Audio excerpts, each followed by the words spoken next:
വിചാരധാര 1.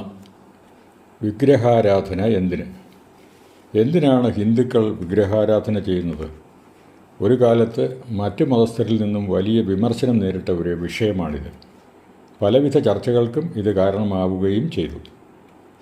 എൻ്റെ അഭിപ്രായത്തിൽ ഒരു ബിംബത്തിലേക്ക് ശ്രദ്ധ കേന്ദ്രീകരിക്കുമ്പോൾ ഭക്തൻ്റെ ഏകാഗ്രത അനേക മടങ്ങ് വർദ്ധിക്കും എന്നതാണ്. നമ്മുടെ മനസ്സ് സദാ ചഞ്ചലമാണല്ലോ. അതിനെ ഒരിടത്ത് കെട്ടിയിടാൻ വളരെ പ്രയാസമാണ്. ചിന്തകൾ ചുണ്ടലികളെ പോലെയാണ്. അവ അധികവും ചപലവും അനാവശ്യവുമാണ്. ഈശ്വരാരാധന ചെയ്യുമ്പോൾ ഏകാഗ്രത അനിവാര്യമാണല്ലോ. ഒരു വിഗ്രഹത്തിൽ നാം ആരാധിക്കുന്ന ഈശ്വരൻ കുടികൊള്ളുന്നു എന്ന് ഉറച്ചു വിശ്വസിച്ച് ധ്യാനിക്കുകയോ ജപിക്കുകയോ ചെയ്യുമ്പോൾ ആ വിഗ്രഹം സ്വയം ഈശ്വരനാവുകയാണ്. ഭാവനയാണിത്, യാഥാർത്ഥ്യമല്ലെങ്കിൽ കൂടി. അത് നമ്മുടെ വിശ്വാസമാണ്.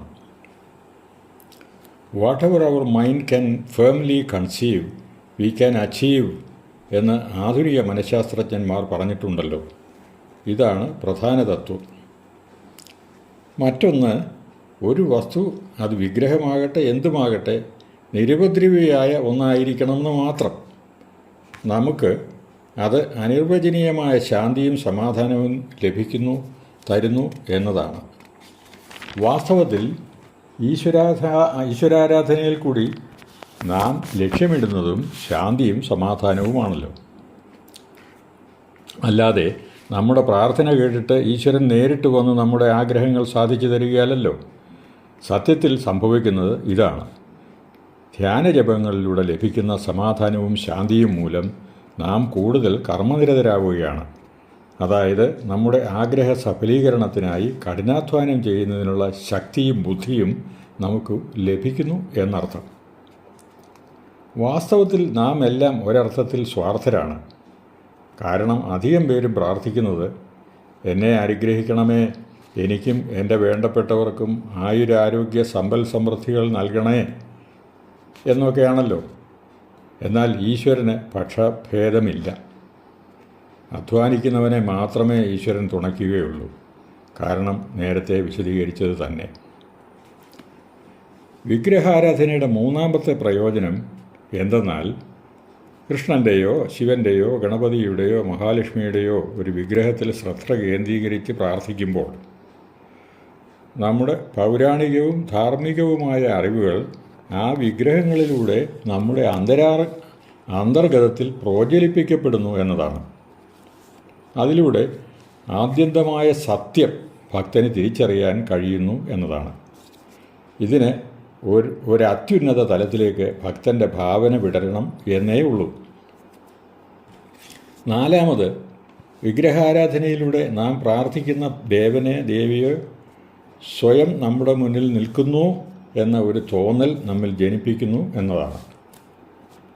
വിഗ്രഹത്തിന് മുമ്പിൽ ഏകാഗ്രതയോടെ കണ്ണടച്ച് പ്രാർത്ഥിച്ച് കുറേ നേരം നിന്നിട്ട് പെട്ടെന്ന് കണ്ണു തുറന്നു നോക്കൂ, ആ ദേവനോ ദേവിയോ നമ്മുടെ മുന്നിൽ പ്രത്യക്ഷപ്പെട്ടു നിൽക്കുന്നതായി തോന്നുന്നില്ലേ? ഇതാണ് ഏകാഗ്രതയുടെ ഫലം. അഹം ബ്രഹ്മാസ്മി എന്ന തത്വമാണത്. തന്മൂലം കൂടുതൽ കർമ്മനിരതരാകാൻ, ശക്തി ലഭിച്ച് മുന്നേറാൻ നമുക്ക് കഴിയുന്നു.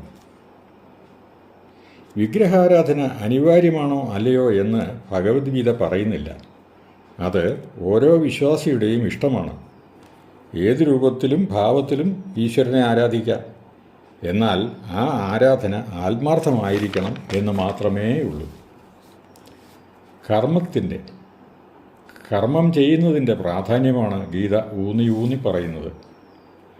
അതിന് ഒരാൾ വിഗ്രഹാരാധനയെ ആശ്രയിക്കുന്നുവെങ്കിൽ അതിൽ തെറ്റില്ല എന്ന് മാത്രം.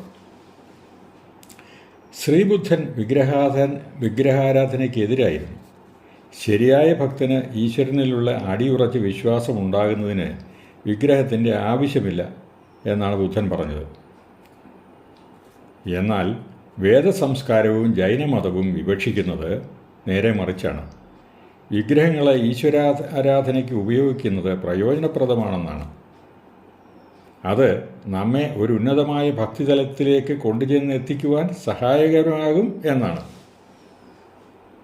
ആധുനിക മനഃശാസ്ത്രജ്ഞന്മാർ ഈ പൗരാണിക വീക്ഷണം ശരിവയ്ക്കുന്നുമുണ്ട്.